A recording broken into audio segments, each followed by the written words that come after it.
Olá, queridos, eu sou o pastor Vicente Sabatino e este é o curso ADVEC, um bônus da Faculdade Vitória em Cristo para você que é novo convertido, para você que está chegando agora na ADVEC, na Assembleia de Deus Vitória em Cristo, ou para você que já é um membro de nossa igreja há algum tempo, mas ainda não conhece a nossa história, os nossos pilares, os nossos departamentos, ou aquilo que nós pensamos acerca de vida cristã, pelo menos alguns assuntos que nós abordamos aqui nesse curso. Hoje nós vamos falar um pouco sobre eternidade. Eternidade, que é um conceito filosófico que se refere à inexistência do tempo, algo que é infinito, complicado na minha cabeça e na sua, porque nós estamos acostumados, como seres humanos, a ver o final de um ciclo para todas as coisas.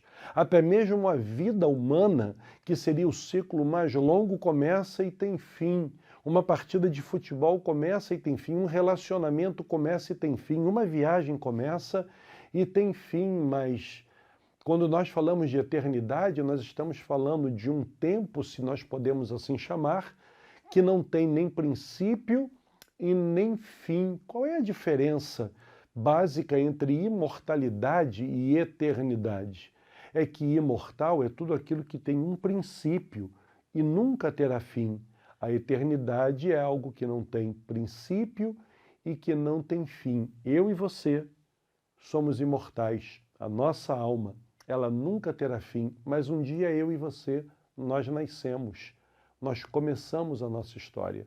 Mas a palavra do Senhor nos assegura que o Deus que nós servimos, o Cristo que nos amou e o Espírito Santo que habita em nós são eternos, não têm princípio, nem pouco terão fim.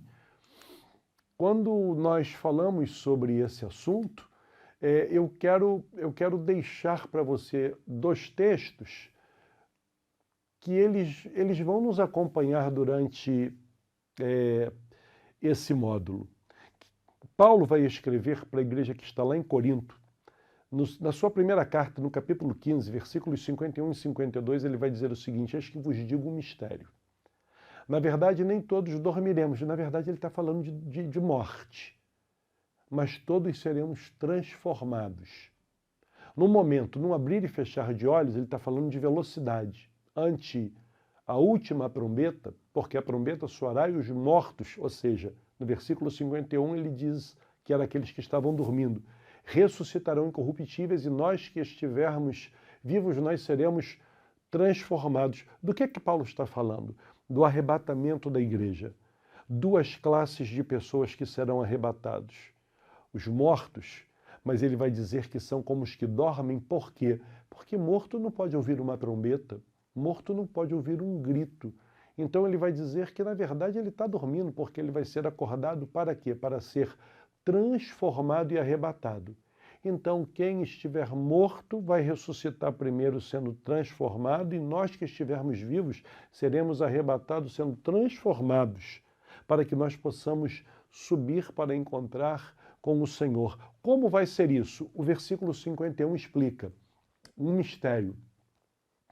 Pastor, aí está escrito que é num abrir e fechar de olhos. É uma figura para que nós entendamos da velocidade. Você consegue mensurar o tempo de um piscar de olhos? Eu não estou falando de um piscar longo, eu estou falando do piscar natural que eu e você damos durante todo o dia, enquanto nós estamos acordados. É numa velocidade assim que nós estaremos aqui na Terra e seremos arrebatados. Pastor, e quanto tempo durará isso? 51, um mistério, versículo 51. E como é que será esse corpo? Será maior, menor? Só diz que seremos transformados. A essência da matéria será transformada. Como será? Um mistério. O que eu estou querendo? Por que eu coloquei esse texto? O que eu quero te dizer nesse momento? Que não existe pastor nem professor que possa fechar a questão quando nós falamos de eternidade, de arrebatamento. Nós temos linhas de pensamento que a Bíblia nos permite ter a partir daquilo que nos foi escrito, mediante a interpretação, a exegese do texto. Mas a verdade é que existem coisas que envolvem o arrebatamento da igreja e a eternidade que é um momento futuro a esse que nós estamos aqui conversando, que nós não temos todas as respostas. É um mistério. Afinal, aquilo que a Bíblia diz sobre eternidade, aquilo que nós vemos em Jesus após a sua ressurreição, deixa claro que nós continuaremos possuindo uma personalidade, uma identidade própria. A Bíblia vai dizer que no céu, cada um de nós terá um novo nome que está escrito numa pedra e só o Senhor conhece. Teremos plena consciência de quem somos e de quem são as outras pessoas. Mas eu vou colocar aí alguns textos para que nós entendamos os parâmetros dessa transformação e desse conhecimento. Em João capítulo 14, do versículo 1 ao versículo 3, o Senhor Jesus conversando com os seus discípulos, ele vai dizer: olha, não se turbem os vossos corações, não se preocupem, não se atemorizem. Credes em Deus, credes também em mim. Na casa de meu pai há muitas moradas, há espaço.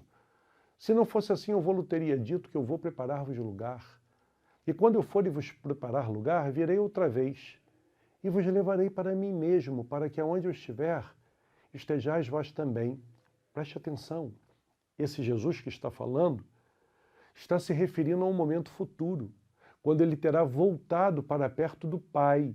Nós estamos falando de reino espiritual, não material. Você não pode ficar nesse reino, fisicamente falando, porque ele é um reino espiritual. Jesus está dizendo: eu volto para vos levar, para vocês estarem num lugar que eu estou preparando. Mas para que nós estejamos lá, tem regras. Nós vamos ter um novo corpo.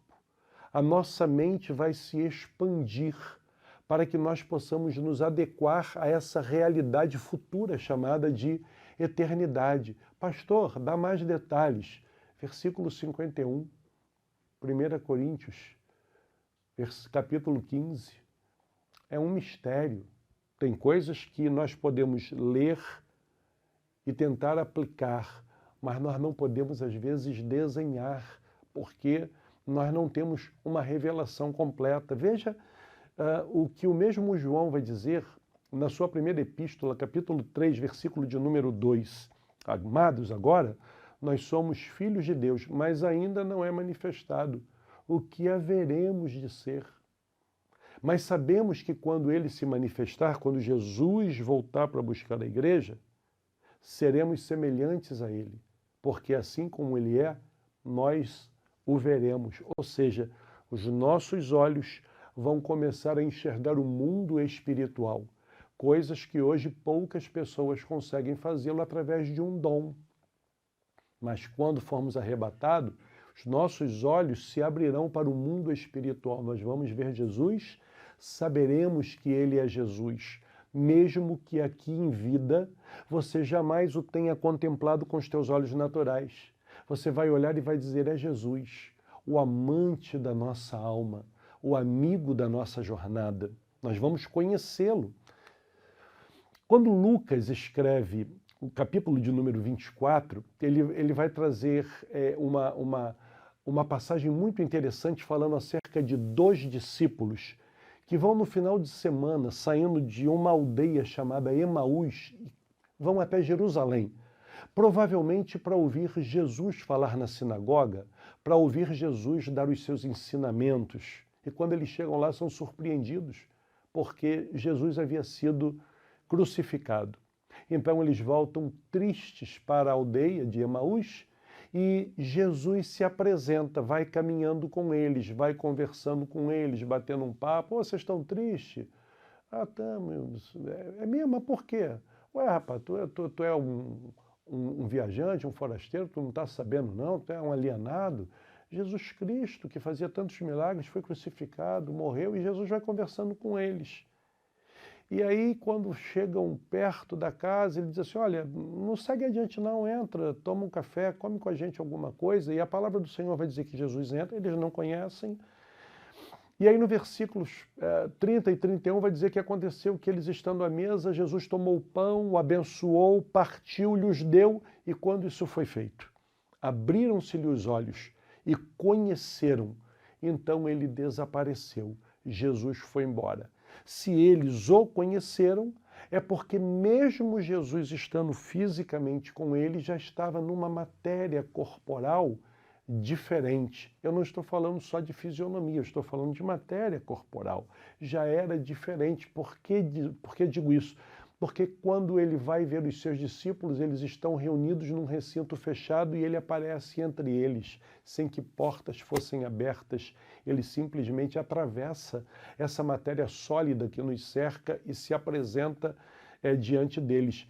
E a Bíblia diz que assim como ele é, nós o veremos. E como ele é, eu e você, nós também seremos. Pastor, e como é que vai ser isso? 15:51 da primeira carta de Paulo aos Coríntios. Eis que vos digo um mistério. Nós não temos respostas para tudo. Agora, veja o que Mateus escreve no capítulo 8, no versículo 11. Mas eis que eu vos digo que muitos virão do Oriente e do Ocidente, e o escritor está falando das bodas do Cordeiro, quando nós estivermos assentados com o Senhor, a igreja arrebatada, as núpcias do casamento de Cristo noivo com a igreja que é a noiva, e assentar-se a uma mesa com Abraão, Isaque e Jacó no reino dos céus. Se Mateus diz isso, é porque existe uma expectativa de que nós conheçamos Abraão, Isaque e Jacó. Senão ele diria, e quando nós nos assentarmos à mesa, haverá uma multidão, como ele começa dizendo, que virão do Oriente e do Ocidente, e não vai falar mais nada. Significa dizer que se nós vamos conhecer Abraão, Isaque e Jacó, vamos conhecer também a Noé, nós vamos conhecer a Paulo, a Tiago, a Pedro, a Davi, nós vamos conhecer pessoas que são contemporâneas nossas, mas não significa dizer que nós vamos identificar laços afetivos. Eu sei que o exemplo é simples, mas tente imaginar. Você encontra uma determinada pessoa que você diz assim, conheço, mas não me lembro de onde, não sei se estudou comigo, se morou na minha rua, se morou no meu prédio, se trabalhou onde eu trabalhei, não sei se foi de uma viagem, foi de uma igreja. Ele sorri, ela sorri, você sorri, se cumprimentam, ficamos às vezes um pouco mais envergonhados, sem graça de dizer, olha, eu não me lembro de onde, às vezes é uma passada rápida e você vai embora com aquela sensação, eu sei quem é. Eu cumprimentei, eu sorri, eu dei um aperto de mão, eu abracei, mas Jesus, da onde é? Da onde é? Eu não me lembro. Vai ser muito parecido com isso. Eu vou ver pessoas no céu e eu vou dizer que bom que você está aqui, que bom que nós estamos aqui juntos, mas ainda assim eu posso não conhecer, ou melhor, eu não vou identificar laços afetivos. Por quê, pastor? Porque a palavra vai dizer, e nós vamos ver isso daqui a pouquinho, que no céu o Senhor limpará dos nossos olhos toda lágrima. Céu não é lugar de tristeza, céu não é lugar de memórias ruins.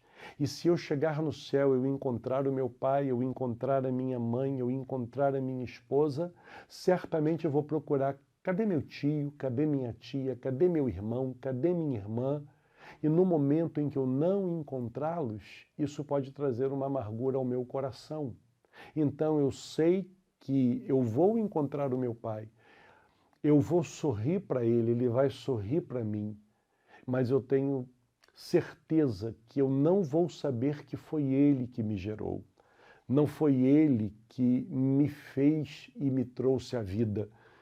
Tem laços afetivos envolvidos, eu o conheço, eu a conheço, você me conhece, mas nós não sabemos exatamente de onde. Eu vou dar uma parada e daqui a pouquinho nós voltamos no próximo bloco e avançamos um pouco mais dentro desse assunto chamado eternidade, que é um mistério.